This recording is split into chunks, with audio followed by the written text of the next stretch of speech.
अश्विन की tour and travel company के जरिए इंडिया घूमने आए बच्चों के साथ पंडित जी का गीता ज्ञान सेशन बहुत अच्छा रहा। पंडित जी को इन बच्चों से बहुत कुछ नया जानने को मिला। सेशन तो 1 घंटे के लिए प्लान हुआ था, लेकिन बच्चों के साथ बात करते हुए कब 3 घंटे बीत गए ये न पंडित जी को पता चला न ही बच्चों को। बच्चों को इंडिया और इसके कल्चर के बारे में इतना कुछ पता था कि पंडित जी को हैरानी हो रही थी। ये बच्चे कुछ सालों से संस्कृत और वेद पढ़ रहे थे और उनका नॉलेज देखने लायक था। पंडित जी इन बच्चों से बात करते हुए ये देख रहे थे कि इनके मन और दिमाग किसी तरह का परसेप्शन नहीं ढो रहे हैं। ये बच्चे सीखना चाहते हैं, देखना चाहते हैं, और इनकी यही बात इन्हें सबसे अलग बनाती है, क्योंकि ज्यादातर लोग तो पहले से ही अपने मन में ख्याल बनाकर चलते हैं। ऐसे में कुछ भी नया सीखने में बहुत परेशानी होती है। खुद अपने बारे में ही पंडित जी जानते हैं कि गीता ज्ञान को थोड़ा बहुत समझने से पहले उनके भी हर बात को लेकर इसी तरह के परसेप्शंस थे। जब उन्होंने गीता ज्ञान सीखना शुरू किया तो उन्हें कुछ समझ नहीं आया, और जो समझ आया उसने उनका मन नहीं छुआ। फिर बहुत टाइम के बाद उन्होंने सीखे हुए को भूलना सीखा ताकि कुछ नया सीखा जा सके। ये वो आर्ट है जो अगर किसी के पास है तो उसके लिए लाइफ बहुत आसान और सुंदर हो जाती है। सेशन में जब पंडित जी ने क्वेश्चंस के लिए पूछा तो एक बड़ा इंटरेस्टिंग क्वेश्चन सामने आया, जो कि एलिसन की तरफ से था। एलिसन ने इससे पहले अपने इंट्रोडक्शन में पंडित जी को बताया था कि उसके फादर इंडियन हैं और उसकी मदर ब्रिटिश हैं। उसने ये भी बताया था कि संस्कृत में उसका इंटरेस्ट तब बना जब एक बार उसके दादा दादी उसके पास लंदन आए थे और उन्होंने उसे श्रीमद् भगवत गीता पढ़कर सुनाई थी। पंडित जी को यह जानकर बहुत खुशी हुई कि एलिसन बहुत कम एज से ही गीता पढ़ने और समझने की कोशिश कर रही है। एलिसन ने पंडित जी से पूछा कि ये तो उसे समझ है कि आत्मा एक शरीर से दूसरे शरीर में जाती है और इस तरह कई जन्म लेती रहती है। वो ये जानना चाहती है कि अपने कर्मों के अलावा भी क्या कोई ऐसा फैक्टर है जिससे किसे अगले जन्म में क्या रूप मिलेगा ये पता चल सकता है। क्या भगवान ने श्रीमद् भगवत गीता में ऐसा कुछ भी बताया है? पंडित जी ने एलिसन का सवाल सुनकर मुस्कुराते हुए जवाब दिया कि बिल्कुल इस बारे में भी भगवान ने गीता में बताया है। लेकिन इस सवाल के जवाब से पहले मैं एक कहानी सुनाता हूं ताकि आप लोगों को मेरा जवाब अच्छे से समझ आ जाए। कहानी का नाम सुनकर बच्चों के चेहरे खिल गए। पंडित जी हंसने लगे कि बहुत छोटे बच्चे हों या टीनेजर्स, कहानी सुनना सबको पसंद है। पंडित जी ने सबको कहानी सुनानी शुरू की। यह कहानी उन भरत जी की है जिनके नाम पर हमारे देश का नाम भारत पड़ा।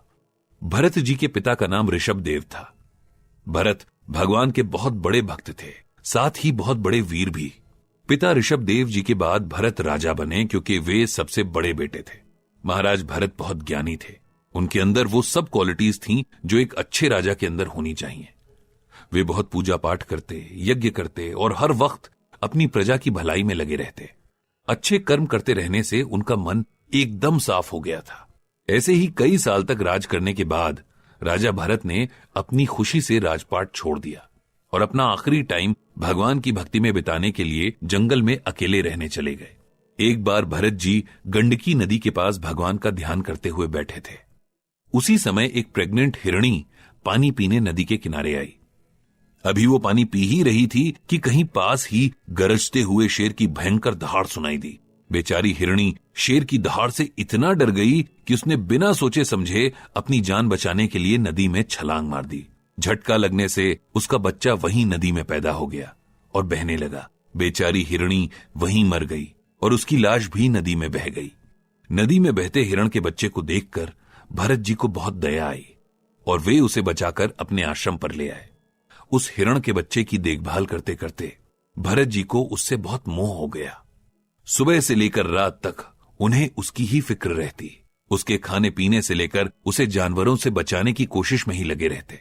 कुछ ही दिनों में उस हिरण के बच्चे से मोह के चलते उनके सारे नियम और भगवान की पूजा वगैरह सब एक एक करके छूटने लगे और एक दिन ये सभी काम छूट गए। वे सोचते कि इस हिरण को बचाया है इसीलिए ये उनकी रिस्पॉन्सिबिलिटी है। उठते बैठते टहलते ठहरते सोते समय भी उनका मन हिरण में लगा रहता। जहां जाते हर जगह उसे अपने कंधे पर बिठाकर साथ ले जाते। अगर कभी वो खेलते खेलते दूर चला जाता, दिखाई न देता, तो वो परेशान हो जाते, रोने लगते। एक दिन वो हिरण का बच्चा खेलता कूदता घने वन में चला गया और रात होने पर भी वापस नहीं आया। भरत जी को चिंता होने लगी कि मेरे हिरण के बच्चे को क्या हुआ होगा, कब लौटेगा। उस हिरण के बच्चे के पालने में और लाड़ प्यार में ही लगे रहने से वो अपने आप को भूल गए थे। भूल गए थे कि उनका शरीर और आत्मा अलग अलग हैं। इधर भरत जी के इस जन्म का टाइम पूरा होने वाला था। मौत किसी पर दया नहीं करती। इस टाइम भी उनका मन उस हिरण के बच्चे में ही लगा हुआ था। इस तरह उसी हिरण को याद करते हुए उनकी डेथ हो गई और इसी वजह से उन्हें अगले जन्म में हिरण का ही शरीर मिला। गीता में भगवान श्री कृष्ण कहते हैं कि यम यम वापि स्मरण भावम त्यजन्ते कलेवरम तम तमे वैपि कौन्तेय सदा तद्भाव भाविता।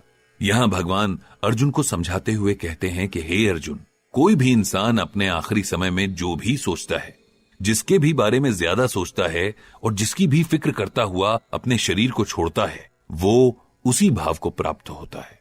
मतलब उसको अगले जन्म में वैसा ही शरीर मिलता है।